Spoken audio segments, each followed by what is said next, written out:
Many people live in a constant state of emotional exhaustion.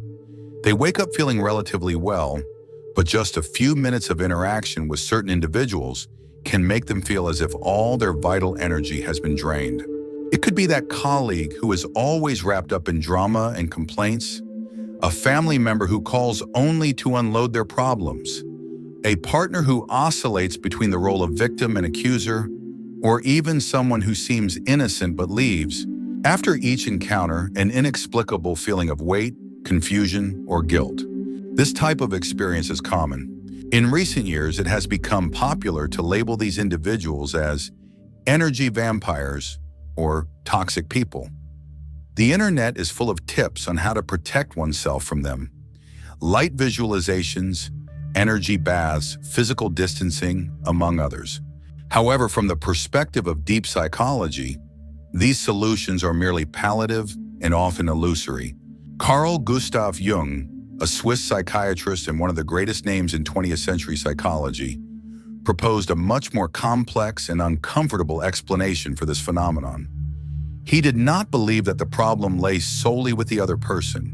According to Jung, what we call energy drainage originates from something that happens within us, unconsciously, silently, and automatically.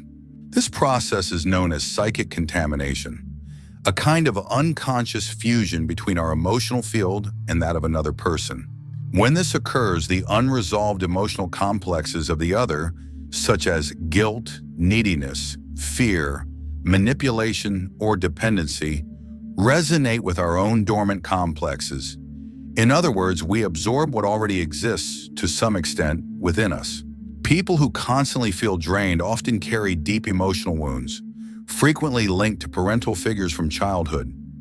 They have been trained from an early age to connect with the pain of others as a way to ensure love and acceptance. Thus, in adulthood, they unconsciously take on the roles of saviors, caregivers, or mediators, always ready to help, even when the other does not want to be helped, only to have someone carry their burden. Jung observed that this type of pattern is not just behavioral, it is structural. It is directly related to what he called the inferior function, the least developed aspect of our personality, where our greatest blind spots reside.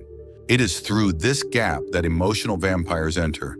It is through it that others can manipulate us without our awareness. In this video, we will explore Carl Jung's thesis in depth. We will understand why some relationships leave us emotionally exhausted, why certain people seem to drain us mercilessly, and how we can shield ourselves definitively, not through magical techniques, but through serious and transformative psychological work. If you are tired of being everyone's emotional support, feel like you are always giving more than you receive, or if you keep attracting people who drain you, this video is for you. Modern society has fallen in love with simple labels for complex problems. We call all the people who emotionally disturb us toxic. We reduce deep relationships to popular diagnoses and apply quick solutions to symptoms that have deep roots. But from a psychological perspective, this logic not only fails, it keeps us prisoners of an illusion. Carl Jung was one of the first to observe that human beings are naturally drawn to what they have not yet understood within themselves. This includes their wounds, traumas, and contradictions. When we come into contact with someone who drains us, we often believe that this person is harming us, invading us, or exploiting us. But Jung saw a much more disturbing pattern. It is we who unconsciously allow this invasion, because it activates something that is already alive within us, a dormant complex that has not yet been integrated. What Jung called psychic contamination is an invisible phenomenon that occurs in any relationship where there is an unconscious fusion of emotional contents. In other words, when you are not aware of your own wounds, traumas, and complexes, you become vulnerable to absorbing those of others. And what is worse, you recognize them as your own. Suddenly, you are feeling a sadness that you don't know where it came from, a guilt that makes no sense, an anxiety that seems to have no cause. But it has a cause. It's just not visible. It's symbolic. Individuals with a history of emotional neglect, absent parents, or unstable family environments tend to develop an unconscious pattern of becoming caretakers of others. They associate love with need. Therefore, when they encounter emotionally needy, confused, or manipulative people, they immediately take on the role of support. And they do this not because they are noble or compassionate, but because their unconscious has learned that the only way to deserve affection is by offering help, even if it destroys them. These people confuse empathy with emotional fusion. They feel what the other feels, carry what the other does not want to carry, and become fertile ground for others' projections. The most tragic part? They believe they are doing good, but in fact they are merely reliving a childhood pattern of emotional survival. Jung said that everything that irritates us about others can lead us to an understanding of ourselves. This includes the people who drain our energy. They are like inverted mirrors. They show us what we have not yet been able to look at. Therefore, the real danger is not in the other. It is in our blindness to ourselves. And there is a specific point in our psyche where this contamination happens most frequently, a fragile, underdeveloped region that Jung called the inferior function. It is through this crack that manipulators enter, that energy vampires connect, and that unconscious games take hold. In the next part, we will explore this function in detail and understand why it is the weak point of your mind. If this content is making sense to you, click the subscribe button and subscribe to the channel. Thank you for your support. According to Carl Jung, every human being possesses 4 basic psychological functions: thinking, feeling, sensing, and intuition. These functions operate at different levels of consciousness, and depending on each person's psychological type, one of them develops dominantly, becoming our main tool for understanding and interacting with the world. But what many ignore is that while we develop a primary function, we relegate another to forgetfulness. This is the inferior function. The inferior function represents the most fragile, least developed, and most unconscious part of our psychological structure.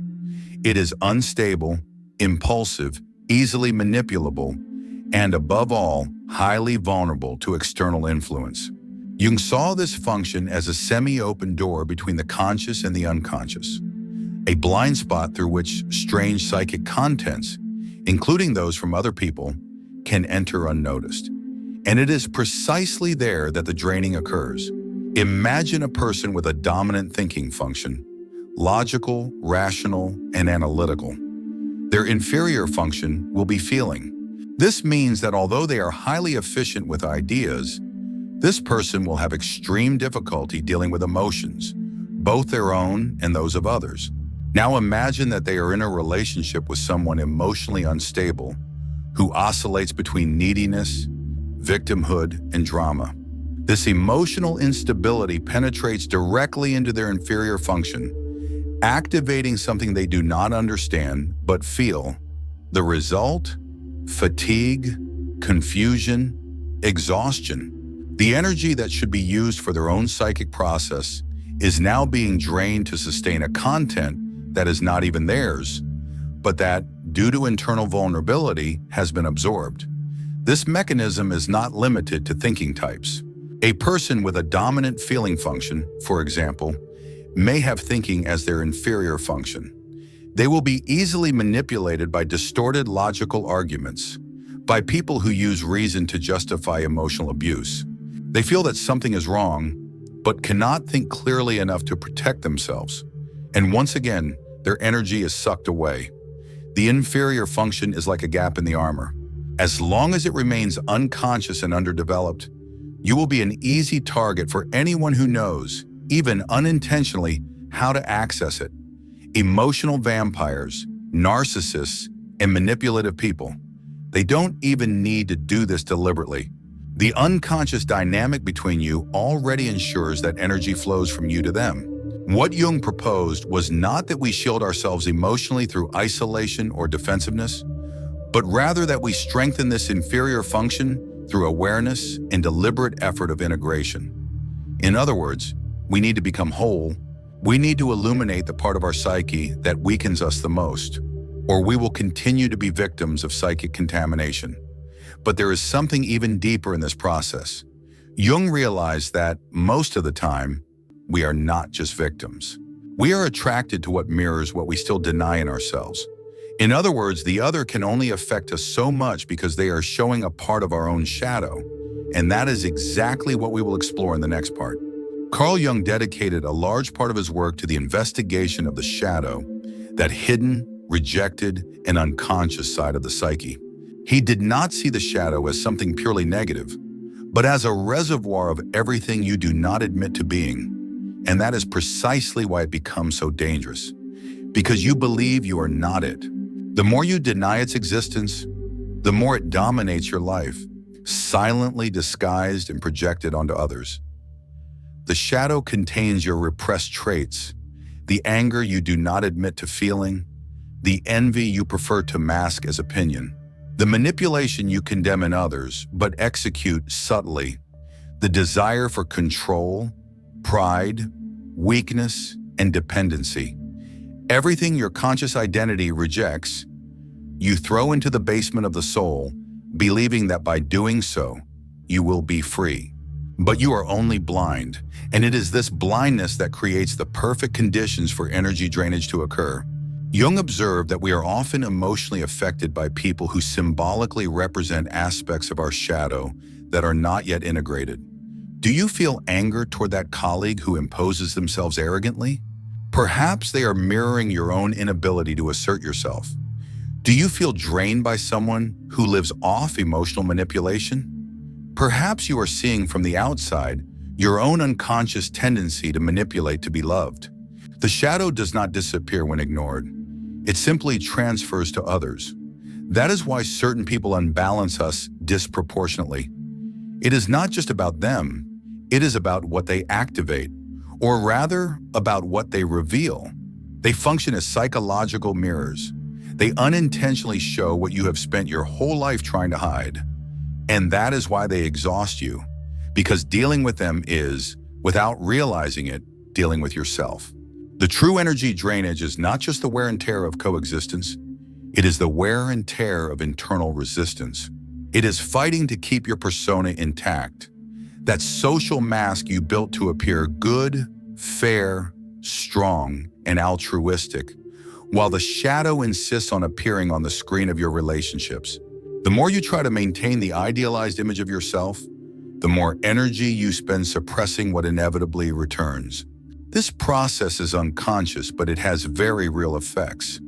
Chronic anxiety, irritability, diffuse guilt, a sense of emptiness, and exhaustion without apparent cause. And the most tragic part, you continue to believe that the problem is others, that you are too nice and too sensitive, or too generous, when in fact you are just too divided. Jung taught that the path to freedom begins when we have the courage to withdraw projections and confront the shadow face to face. When we stop fighting against the image that the other awakens in us and start asking, what does this say about me? But this journey is not easy. Integrating the shadow is hard work. It requires abandoning the comfort of victimhood, facing inconvenient truths, and taking responsibility for oneself. And this leads us to an even more challenging idea. True energetic protection is not a shield. It is a process of internal transformation. In the next part, we will dive into the Jungian concept of opus contra naturam, the work against the automatic nature of the psyche, a process that requires conscious effort, but which, according to Jung, is the only real way to become invulnerable to emotional manipulation and psychic contamination. If what you're hearing resonates with you, you'll find real value in my ebooks.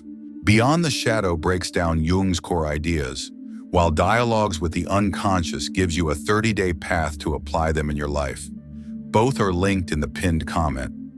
Most people seek easy solutions for their emotional suffering. When they feel drained, overwhelmed, or invaded, they look for answers in external techniques: meditation, crystals, herbal baths, mantras, or white light visualizations.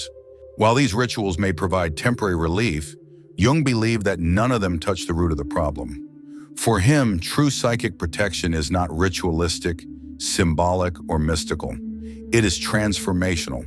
Jung called this process opus contra naturam, The work against nature, a direct reference to the spiritual alchemy he saw as a metaphor for individuation.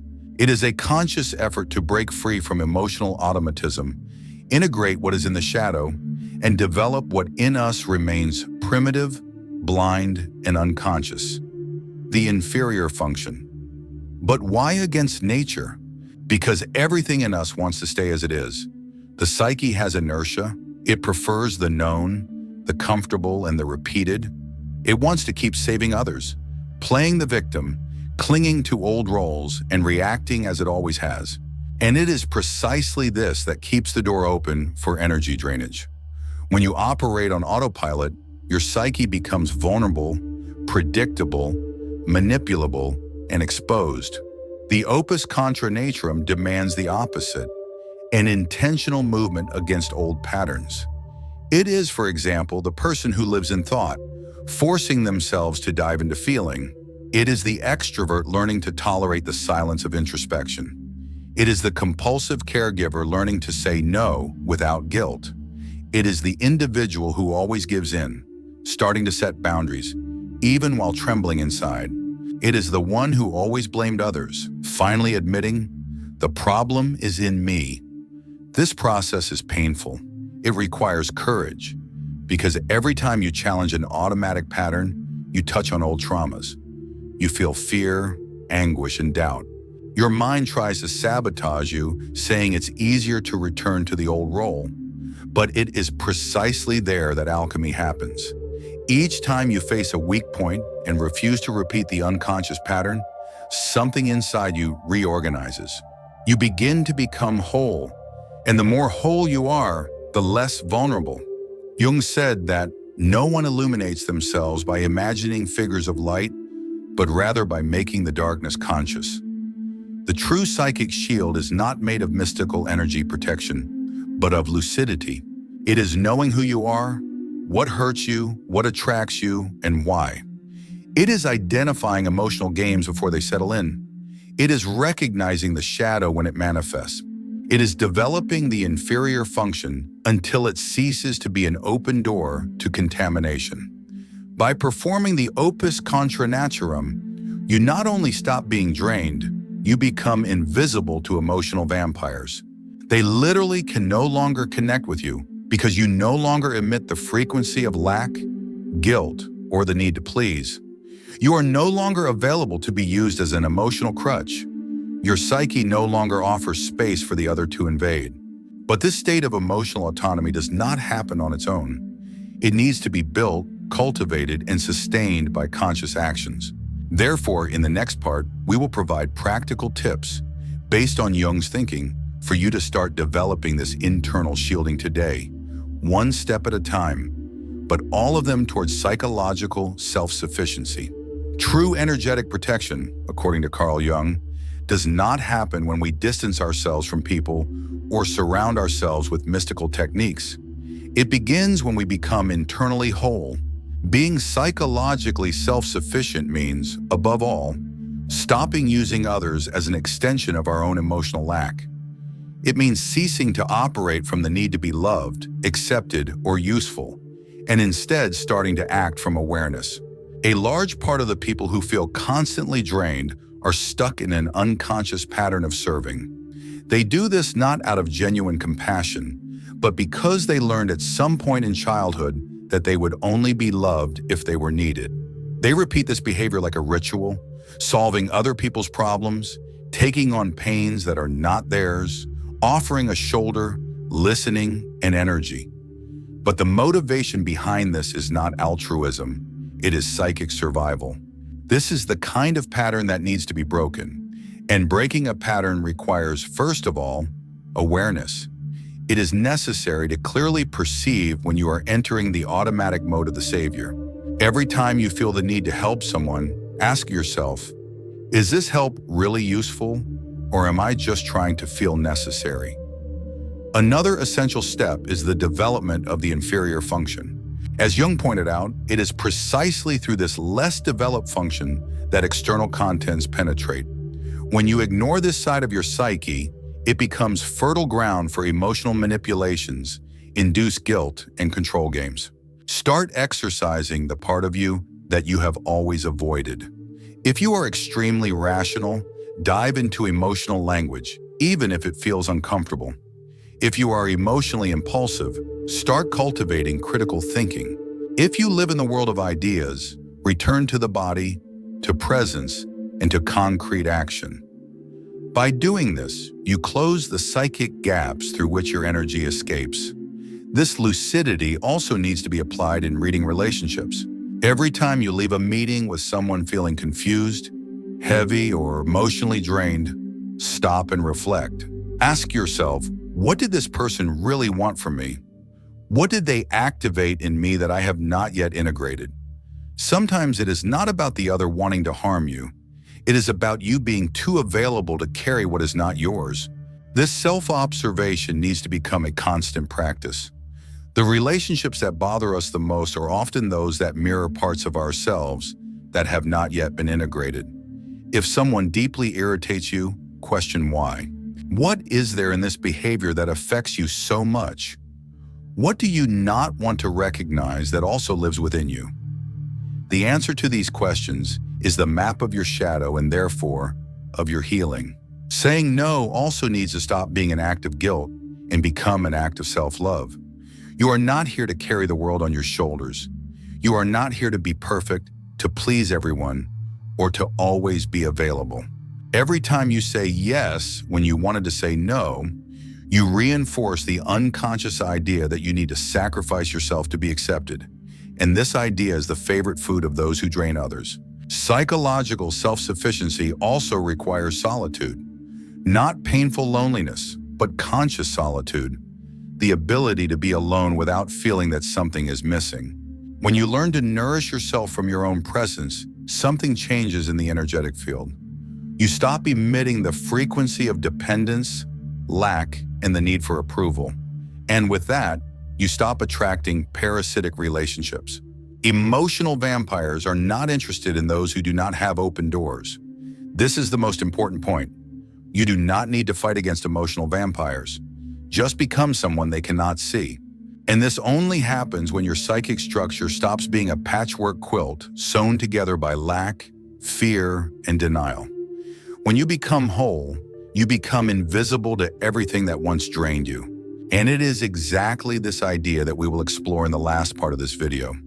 Because when you do this integration work, those who once drained you disappear, as if they simply can no longer perceive you. Few things are as liberating as realizing that you no longer need to defend yourself from anyone, because no one has access to who you used to be. When you integrate your wounds, confront your shadow, and develop the blind spots of your personality, something changes in a profound and irreversible way. You stop emitting the unconscious signal that attracted destructive people into your life. Carl Jung observed that the unconscious communicates through patterns. As long as you remain unaware of your complexes, such as the need to please, the compulsion to help, or the fear of rejection, you emit them as a frequency. And those who operate from psychic lack always find, like a magnet, those who feed off it. Not out of malice, but out of resonance. That's why inner work transforms not only you, it transforms the relationships around you. Because the bonds that were sustained by your fragility simply cease to make sense. People who once seemed indispensable begin to drift away. Some disappear. Others try to keep the game going, but no longer find in you the point of connection.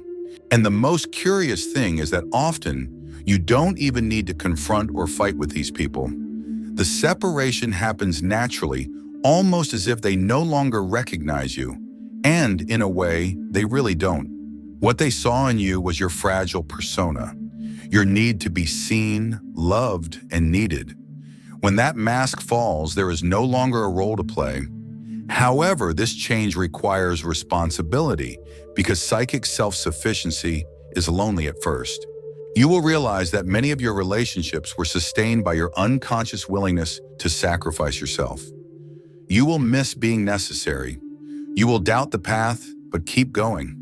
Because what comes next is a kind of peace that no longer depends on anyone. Jung did not promise comfort, he promised awareness, and with it comes a kind of freedom that no one can take from you. You no longer need to flee from toxic people because you no longer carry within you the hooks they used to reach you. You have become whole. And when that happens, emotional vampires simply no longer see you. You have gone off their radar and finally entered your own axis. If this video touched you in any way, I want to hear from you. Leave in the comments. What part impacted you the most? At what moment in your life did you feel most drained? This space exists for exchange and reflection. And perhaps your comment will help someone who is still in the midst of the process. And if you are on this journey of psychological strengthening, don't stop here. The next video will take you even deeper, because this path, although lonely, doesn't have to be walked in the dark, and you are not alone in this search.